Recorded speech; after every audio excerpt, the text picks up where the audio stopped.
안녕하세요 여러분. 오늘은 주거전용 단독주택용지 두 번째 영상을 찍어보려고 합니다. 오늘의 내용은요, 저번이 주거전용 단독주택용지의 기본 편이었다면 오늘은 심화 내용이죠. 일단 아파트와 주거전용 단독주택 용지를 한번 비교해서 볼 거고요. 상가주택 용지, 즉 점포 겸용 단독주택 용지와 주거전용 단독주택 용지를 또 비교해 보려고 해요. 그리고 나서 이 주거전용 단독주택 용지의 시세에 대해서도 한번 알아보고, 마지막으로 주거전용 단독주택 용지를 선택할 때 주의할 점으로 마무리를 해보려고 합니다. 그럼 지금부터 시작합니다. 첫 번째로는 먼저 시세를 비교해 보도록 할게요.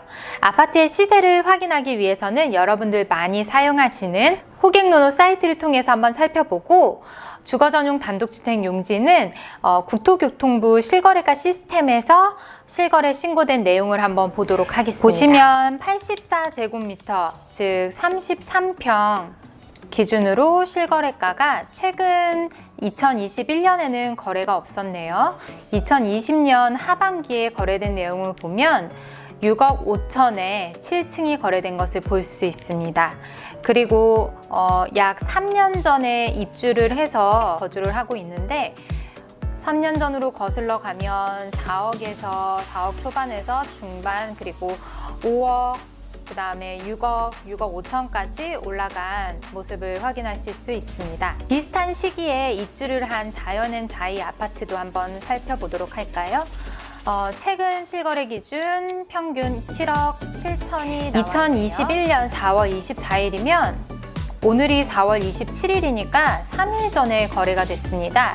7억 7천에 거래가 되었고, 똑같은 84제곱미터 33평형입니다. 22층이고요. 마찬가지로 3월에 7억 8,700에 14층이 나갔고, 7억 6,500, 7억 7천, 8억. 올해 상반기에 거래 금액이 7억 7천 정도로 확인이 가능합니다. 다음은 제일 풍경차 아파트입니다. 제일 풍경차 아파트도 최근 실거래 기준 1개월 평균이 7억 9,500입니다. 마찬가지 84제곱미터 33평형 3월 16일 날 8억의 거래가 21층이 8억에 거래가 됐고요. 3월 5일에 7억 9천, 7억 4천, 7억 5천, 그리고 작년 하반기 6억 2천, 그리고 이 풍경채도 마찬가지로 입주한 후에 꾸준한 오름세를 기록을 하고 있습니다. 신한인스빌 아파트도 한번 확인해 보도록 하겠습니다. 신한인스빌 아파트 84제곱미터 2021년 올해 3월 13일에 7억 4,800에 거래가 됐고요. 작년 하반기에는 4억에 거래된 매물이 있었는데 표준적이지 않고 다른 스토리가 있지 않을까라고 예상이 되고요. 마찬가지로 쭉 보시면 4억 선에서부터 꾸준한 오름세를 기록한 것을 볼 수 있습니다. 보통 주거전용 단독주택 용지의 택지, 그러니까 땅 크기가 75평 전후의 크기 정도 하는데요. 이 75평의 건폐율은 60%, 그러면 약 45평 정도의 건축물을 앉힐 수 있는 거고, 그 45평에는 계단실이나 엘리베이터와 같은 코어 부분이 4평에서 6평 정도 들어갈 거예요. 그럼 한 5평 정도를 뺀다고 하면 40평의 서비스 면적 조금 확장하는 서비스 면적이 들어가면 한 약 42평 정도 되는데요. 한 층에 42평씩 3개의 층이 올라갈 수 있고, 물론 위로도 올라갈 수 있고 옆으로도 확장될 수 있지만, 어쨌든 한 가구에 42평짜리 3가구가 나온다고 단순히 계산이 됩니다. 그렇다면 42평이니까 고덕 파라곤 아파트의 111제곱미터 42평 기준으로 한 번 더 살펴보도록 할게요. 고덕 파라곤 아파트 중에서도 42평으로 넘어가 보면 마찬가지입니다. 42평도 이전 거래 5억 초중반에서 꾸준한 오름세를 기록하고 있다가 올해 1월 10일에 10억에 7층이 거래된 것을 확인하실 수 있습니다. 작년 하반기에도 9억 초중반을 기록했었고요.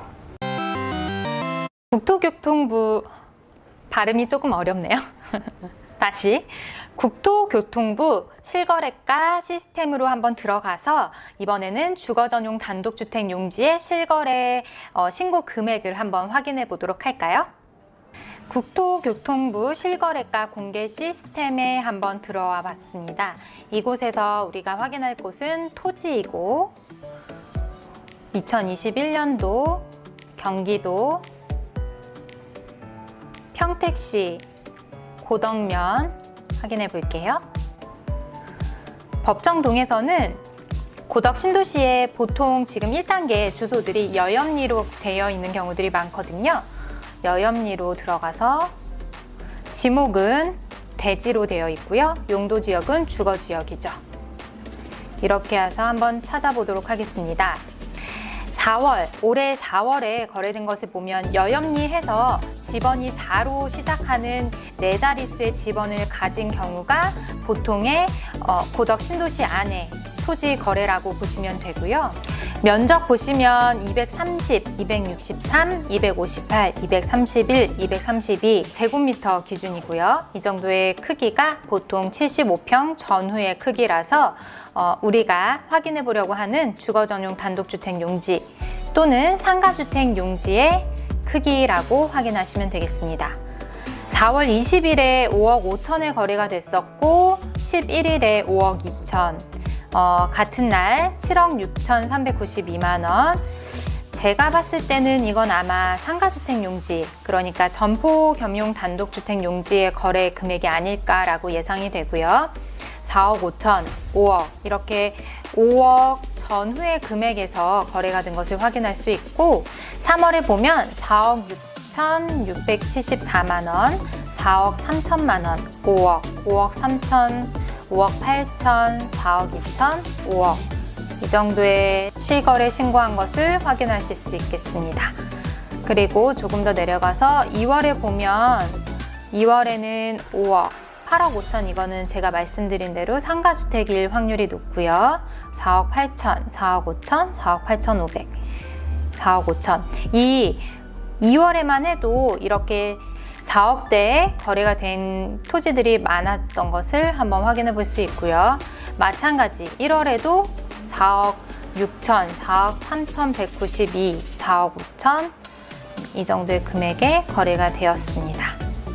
그래서 지금이 4월이잖아요. 4월 기준으로 보시면 4월에 5억대로 금액이 몇 천만 원 상승한 것을 확인할 수 있겠습니다.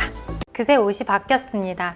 제가 틈날 때마다 짬짬이 찍다 보니까 이렇게 날이 바뀌면서 자꾸 촬영을 하게 돼서 네, 그렇습니다. 어쨌든 이어서 설명을 해보도록 할게요. 아파트와 주거 전용 단독주택 용지를 비교해서 알아보았는데요. 김포 한강 신도시나 인천 청라 신도시, 가깝게는 동탄 신도시 등의 사례를 살펴보면 보통 33평 기준의 아파트 매매 가격이 8억이 넘어가기 시작하면 그때부터 이 주거 전용 단독주택 용지에 관심을 갖게 되는 경향을 보입니다. 이는 아파트 거래 가격이 8억이 넘어가게 되면 내 땅에서 내가 원하는 집을 지어서 사는 단독주택과 비교해서 선택이 가능하기 때문입니다. 토지 매매 비용이 보통 5억 5천 잡고 건축 비용이 6억, 그런 다음에 옵션 및 세금이 1억, 합이 12억 5천 정도 되죠. 그런데 두 가구를 임대를 놓을 수 있습니다. 현재 임대 시세대로 한 가구당 전세 2억 7천을 놓게 되면 총 5억 4천을 내 자금을 회수할 수 있게 되죠. 그러면 단순하게 계산해서 7억 5천만 원에 12억 5천에서 5억 4천 정도 빠지니까 7억 5천만 원에 바로 이런 집에서 살 수 있는 겁니다.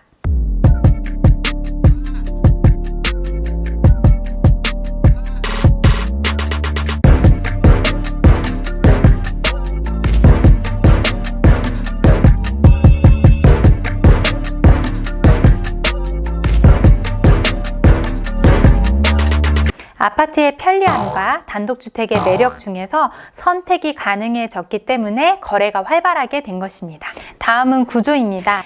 아파트의 구조는 우리가 여러 평면도를 보아도 특별한 구조를 찾아보기가 어렵습니다. 그만큼 획일적인 구조를 가지고 있는데요. 여태껏 보아온 평면도가 표준이 된 탓도 있고 33평 아파트를 기준으로 보통 4인 가족이 거주한다는 가정하에 가장 효율적인 공간 구조를 만들기 위함이기도 하고요. 또한 아파트라는 건물이 가진 건물 자체의 제한도 존재하죠. 가령 테라스 같은 단독주택을 지을 경우 여러 가지 다양한 형태로서 지을 수 있다는 것이 상당한 매력이죠. 거주하는 가구의 구성 수나 구성원에 따라서도 훨씬 창의적인 공간 연출이 가능하고요. 이런 점은 다르게 얘기하면 시공사를 선정하거나 또는 건축사를 잘 선정해야 되는 번거로움이나 책임감이 불편하게 느껴지실 수는 있을 겁니다. 건축과 관련돼서는 제가 전문가는 아니지만 다음에 자세하게 한번 다뤄보도록 할게요. 이번에는 점포 겸용 단독주택 용지와 주거 전용 단독주택 용지를 비교해 보도록 하겠습니다. 먼저 시세입니다. 점포 겸용 단독주택 용지의 경우 아직 건물이 지어지지 않은 빈 땅의 경우에는 적게는 7억부터 많게는 15억까지 시세가 형성이 되어 있고요. 주거 전용 단독주택 용지의 경우 불과 1개월 전만 해도 4억대의 매물들이 많이 형성이 되어 있었는데요. 주거 전용 단독주택 용지의 시세로는 4억대 후반에서 6억이 넘어가는 금액까지 형성이 되어 있습니다. 용도는 기본편에서 말씀드린 바와 같이 점포 겸용 단독주택 용지는 1층에 상가가 들어가고요. 주거 전용 단독주택 용지에는 상가가 들어갈 수 없습니다. 그리고 점포 겸용 단독주택 용지는 최대 5가구까지 가능하고요. 주거 전용 단독주택 용지의 경우에는 최대 3가구까지 가능합니다. 그리고 층수에서도 점포 겸용 단독주택 용지는 총 4층까지 올라갈 수 있고요. 주거 전용 단독주택 용지는 총 3층까지 올라갈 수 있습니다. 이번에는 매매 가격입니다. 블록별로 나누어서 설명해 보도록 하겠습니다. 7블록과 9블록입니다. 수변공원 라인으로는 5억 후반대의 매물이 극소량 있고 수변공원 라인을 제외하고 나머지 필지 중에서 남향 필지는 5억 초반에서 6억 이하, 일부 북향 토지가 4억 후반에 형성되어 있습니다. 24블록과 26블록입니다. 남향 필지의 경우에는 5억 중반에서 6억 초반대에 형성이 되어 있고요. 매물 자체가 상당히 귀합니다. 33, 34블록입니다. 블록 안쪽의 필지는 5억 초반대에 형성되어 있고 수변공원 라인은 6억 후반에서 7억 이하로 형성이 되어 있습니다. 현재 프리미엄이 붙지 않은 매물을 찾기는 상당히 어렵고요. LH 또는 경기주택도시공사에 소량의 북향 매물이 남아 있습니다. 마지막으로 주거 전용 단독주택 용지를 선택할 때 주의할 점입니다. 실제 집을 지어 거주를 목적으로 하는 경우와 투자 목적으로 하는 경우 이렇게 두 가지로 나누어서 살펴볼 수 있을 텐데요. 먼저 첫 번째로 실제 거주를 목적으로 하는 경우에는 남들이 권해주는 것도 참고는 해야겠지만 반드시 본인이 현장 답사를 통해서 마음에 드는 반경을 정하고 그 반경 안에 나오는 매물들을 비교해 가면서 결정하기를 권해드리고요. 사실 매물이 많진 않다 보니 여러 가지 경우의 수를 비교해 보기는 조금 어렵습니다. 그래서 이번 영상을 통해서 어느 정도 기본적인 것들을 파악하시는 데 도움이 됐으면 좋겠고요. 그걸 토대로 내 기준을 가지고 판단을 해서 결정하기를 권해드립니다. 그리고 두 번째입니다. 투자를 목적으로 하는 경우인데요. 이때에는 현지 부동산들을 통해서 현재 거래 방식을 체크하고 매매 가격만 따져볼 것이 아니라 취득세나 되팔 때 양도소득세 등 세금을 체크하고 살 때도 팔 때도 똑같이 들어가는 부동산 중개 수수료, 대출을 받았을 때 그 대출 상환 수수료도 적지 않은 금액이기 때문에 반드시 체크해 보는 것이 좋고요. 이러한 비용들을 따져보고 단기간보다는 중장기적으로 보는 시각이 필요합니다. 그래야 비용을 최소화시켜서 이윤을 최대로 높일 수 있기 때문입니다. 오늘 영상 어떠셨어요? 고덕국제 신도시에서 현재 핫하게 떠오르는 주거 전용 단독주택 용지에 대해서 영상을 제작해 봤는데요. 이 영상이 흥미로우셨거나 저에게 힘을 주고 싶으신 분들은 구독과 좋아요 부탁드리고요. 그러면 저는 다음에 다른 영상으로 찾아뵙겠습니다. 감사합니다.